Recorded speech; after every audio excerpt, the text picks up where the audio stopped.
জীবনের প্রথম রোজা, তার উপরে জন্মদিন। পরিকল্পনা অনুযায়ী কিছুই হচ্ছে না। গতকাল চলে গেল অমর একুশে এবং তৃতীয় রমজান। তাই তৃতীয় রমজান রাখার জন্য ভোর রাতে সেহারি খেতে উঠলাম। সেহারি খেতে উঠেই হঠাৎ করে একটা দুঃসংবাদ চলে আসলো। রাত অনুমান ৩টায় আমার সাজু আন্টির হাজব্যান্ড স্ট্রোক করে মারা গেছে।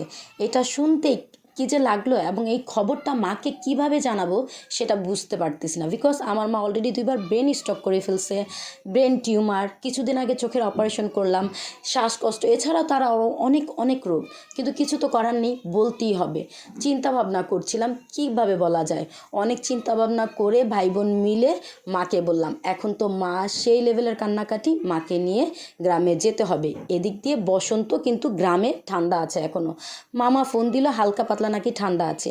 চিন্তায় পড়ে গেলাম। এদিকে আজ আমার বোনের জন্মদিন। গতকাল পর্যন্ত আমাদের প্ল্যান ছিল যে আমরা 5 ভাই বোন একসাথে হয়ে বোনকে একটা জন্মদিনের সারপ্রাইজ পার্টি দিব, সবাই গেট টুগেদার করব, কাচ্চি হবে, সেই লেভেলের পার্টি হবে। কি প্ল্যান করলাম, হলো কি চিন্তা করা যায়।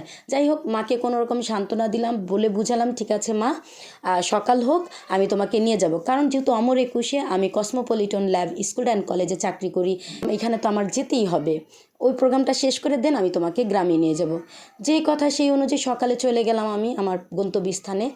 দেন ফেরার পথে আমি কিছু টুকটাক কেনাকাটা করছিলাম, ভাবলাম এসে দেন মাকে নিয়ে। এর মাঝে হঠাৎ করে আমার ফ্রেন্ড কল দেয়, বেস্ট ফ্রেন্ড, যে তার বাবা স্ট্রোক করে মারা গেছে। আমি আমার ওই মোমেন্টে আমি কাউকে কী করব আমি বুঝতে পারতেছি না। আমার না চিৎকার করে ওই মোমেন্টে রাস্তা আমার কান্না পাচ্ছে। আমি কী করবো, আমি আর ওর কান্না শুনতেছি। দেন তো আমি ওকে বললাম, দোস্ত তুই কান্না করিস না, আমি আসতেছি। ওর সাথে কথা বলে আমি রিক্সা উঠে গেলাম। এর মাঝে আমি আমার কাজিনকে কল দিলাম যে ভাইয়া এই অবস্থা, কাশপিয়ার ফাদার গত হয়েছে। তো ভাইয়া বলে, তুমি কি এখন যাচ্ছ? আমি বললাম হ্যাঁ যাচ্ছি। বলে যে তাহলে তুমি আমাকেও নিয়ে যাও। তো ভাইয়াকে সাথে নিয়ে গেলাম। যাই হোক, ওখানে পৌঁছালাম, আলহামদুলিল্লাহ সকল কাজ করে। এর মাঝে আরেকটা কল গেল, আমাদের এলাকার এক পরিচিত আঙ্কেল মারা গেছে। কেমন লাগে, তিনিও স্ট্রোক করে মারা গেছে। আমার আর কিছু কুলাচ্ছে না। দেন আমি ওইখান থেকে মাটি দিয়ে ফ্রেন্ডের একটু বুঝ দিব, শান্ত বাবরে এখানে আঙ্কেলের এখানেও যেতে হবে। আমি কী করব বুঝতেছি না।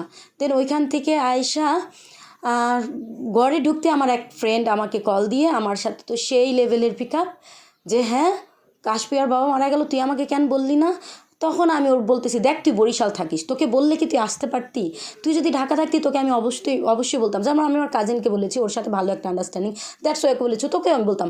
বলতেছে আমি তো ঢাকায় ছিলাম। তুই যে ঢাকা ছিলি সেটা তো আমি জানি না। ওনাকে ফেসবুকে পোস্ট দিছে, গরু আমি কি তোর ফেসবুক ফ্রেন্ড? তুই আমাকে ফেসবুকে এগুলা বলে চলো, ওকে ইচ্ছা মতো বকাবকি করেছি। সরি দোস্ত, ওই মোমেন্টে মেমোরি ঠিক ছিল না, আর শরীরেও আমার প্রচণ্ড জ্বর।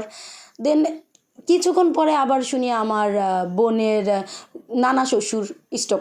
একদিনে 4জন ব্যক্তি স্ট্রোক করে মারা গেছে। মাথা না আর কাজ কুলাচ্ছে না, পুরাই হ্যাং হয়ে গেছি। তারপরে যাই হোক, কোনো রকম একটু ঘরে নিজেরা কত আয়োজন, কত পরিকল্পনা আজকের দিনকে কেন্দ্র করে, আমরা এইটা খাবো, সেটা খাবো, ওইটা করবো, সেটা করবো। ওই যে কথায় আছে না, রিজিকের মালিক আল্লাহ। দিন শেষে যাই হোক, ঘরে কোনো রকম একটা টুকটাক করলাম, করার পরে বাচ্চা পার্টি। আর আমাদের ঘরে সবাই বন্ধুরা জানো, আলহামদুলিল্লাহ আল্লাহর দেওয়া অনেকগুলো বেহেস্ত বাগানের অংশ বাচ্চা আমার ঘরে আছে। তোরা সবাই বায়না করতেছে, বাচ্চাদের তো বোঝানো যায় না, ওরা তো একদমই ছোট, বোঝানো যায় না, ওদের কিছু করার নেই। আর আমার বোনের জন্মদিন, তো কি করব? তো সবাইকে সান্ত্বনা দেওয়ার জন্য নিজেরা ছোটোখাটো করে, যেখানে সারা দিনব্যাপী আমরা আনন্দ করি, সেখানে একদম কানা রাতের একদম শেষ পর্যায়ে যে ছোট্টখাটো একটা নিজেরা বাচ্চাদের আনন্দ দেওয়ার জন্য, বা সবাই একটা খুবই আপসেট ছিলাম। দিনটা কেমন যে কাটলো, একই দিনে 4জন ব্যক্তি স্ট্রোক করে মারা গেছে। তবে কোথাও না কোথাও সান্ত্বনা এটা ছিল, আলহামদুলিল্লাহ পবিত্র মাহে রমজানে গত হয়েছে, আমাদেরও মরতে হবে, এই দিনটা কি আমরা পাবো?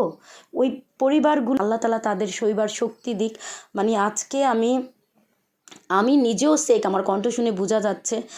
যাই হোক, সবাই তাদের জন্য দোয়া করবেন, আমরা সবাই সবার জন্য দোয়া করব। সবাইকে মাহে রমজানের শুভেচ্ছা। আল্লাহ হাফেজ।